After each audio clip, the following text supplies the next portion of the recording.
One major aspect that makes Fallout or Bethesda games in general so unique is its open world that involves a large number of marked and unmarked locations. Each and every of those tell a little bit of lore, and even though it might just be a chair sitting in the wasteland, it was placed by a game designer intentionally to fulfill a purpose in terms of storytelling in the world of Fallout. This is what makes me and most other players so fascinated and attracted to this game, because I will always find something in the world I may have missed or forgotten. Many of these locations are bound to the lore through quests, NPCs, and items that tell and contain stories of events that happen to those specific places. Fallout 4 is a relatively old game which will celebrate its 10th anniversary next year, meaning especially for loyal hardcore players, at some point you've seen everything. This is where mods come into place. This episode of Modding Fallout 4 will be about location mods that improve the open world by minor changes, as well as mods that add large and completely new locations to the map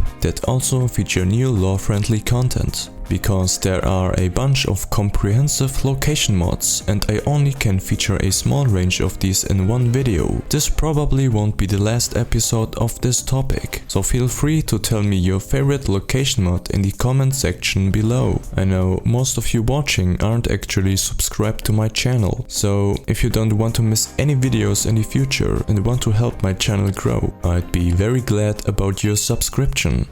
Before I start to show you some new large and comprehensive locations, I first want to show you some mods that add some slight but well adapted additions to the world space of Fallout 4. The first one in today's listing is a relatively old mod that has been on the Nexus for almost 5 years, but is one of the best of its kind. That's why it has a strong position in my load order. Rsiyo's Location Pack adds 8 new lore-friendly exterior locations that you will naturally stumble upon during a playthrough. This selection of small locations include shacks, camps, military convoys, and crashed vehicles. Those are designed so well you wouldn't even recognize they aren't from the vanilla game. This mod will be compatible with most mods but could cause some minor issues with some specific ones. For more information, check out the mod page.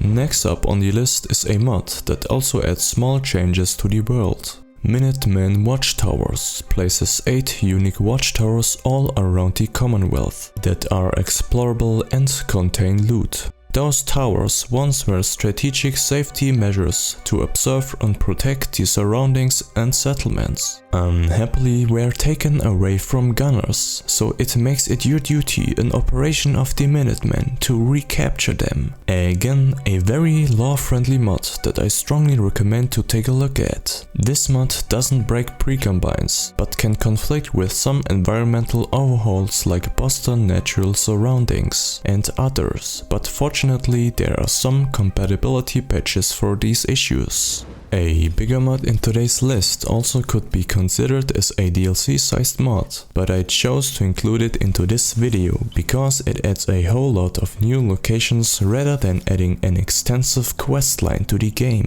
South of the Sea adds over 65 new locations and dungeons in and around the glowing sea to explore and loot. Also featuring new enemies, new NPCs that also come with some voice lines, a new fraction of friendly ghouls called the Rsiyo, new items as armor and weapons, and many more. This comprehensive mod fills the kinda empty space around the glowing sea and makes it much more interesting to explore while keeping the dark and spooky atmosphere of this area. When I installed this mod to capture some in-game footage for this video, I was amazed by the size and quality of this mod. These locations fit so perfectly into the lore of Fallout 4 and are made in such a high quality and scale, I've lost myself playing for hours. There are so many fascinating areas connected to each other in those massive underground systems, it's very easy to get lost in them. South of the Sea comes with 2 sorts of patches and expansions from other modders because the original team was not able to finish this mod.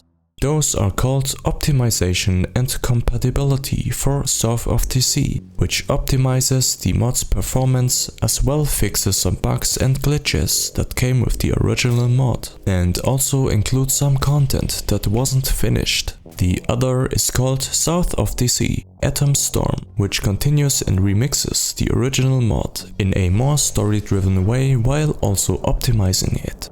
You have to choose one of them to run South of the Sea properly, but you can't run both at the same time. If you want to experience this mod in its true original style and to want to explore the glowing sea in your own way, I recommend installing the optimization and compatibility patch. This mod definitely gets a strong recommendation from me. The second extensive mod today adds a large impressive underground dungeon to the wasteland. Nordic Europa is a secretive research facility situated deep underground. Once home to bright minds, researching nuclear science, biology and alternative energy. A dungeon mod consisting of 6 large interiors filled with lore, loot, Easter eggs and enemies, with an emphasis on good performance and nice looking lighting, as well as embracing the sciencey feel of Fallout, with unique interiors and props. The dungeon is intended for higher level characters. The entrance to this dungeon is located near Cambridge Police Station, which also is marked on the map. The advanced hacker perk at least is required to enter. A very immersive mod that also comes in a small download size. The next mod also was one of the most popular location mods on the Nexus of the last 2 years. 20 Leagues Under the Sea opens the door to an underwater world, strongly reminiscent of Rapture City from BioShock. This medium-sized facility offers some well-designed atmospheric place that is inhabited by a few feral ghouls. This location doesn't provide a storyline nor a lot of loot, but it is very fun to explore and admire the immersive underwater world through many large windows. There also is a power armor that can be found deep inside the dungeon, and 2 workshop benches to start your own settlement. This mod previously had some issues with performance because of bad optimized light sources and previsibines, but fortunately there's an updated version meanwhile. Those were a few mods that improve and add locations to the Wordspace of Fallout 4. The last mod of today's video isn't really a location mod as the others, but comes very close to its topic. This is why I included it for you as a small bonus. Satellite World Map replaces the boring, confusing vanilla map on your Pip-Boy with a high-resolution satellite map that comes with great detail and is available in a colored version and monochrome green version. This will make the map a lot more structured and locations easier to find. As I said at the beginning, there are more location mods that I can feature in one single video, so feel free to tell me your favorite location mod in the comment section below. If you're still here, don't forget to like this video, and as always, thank you very much for watching, and until next time.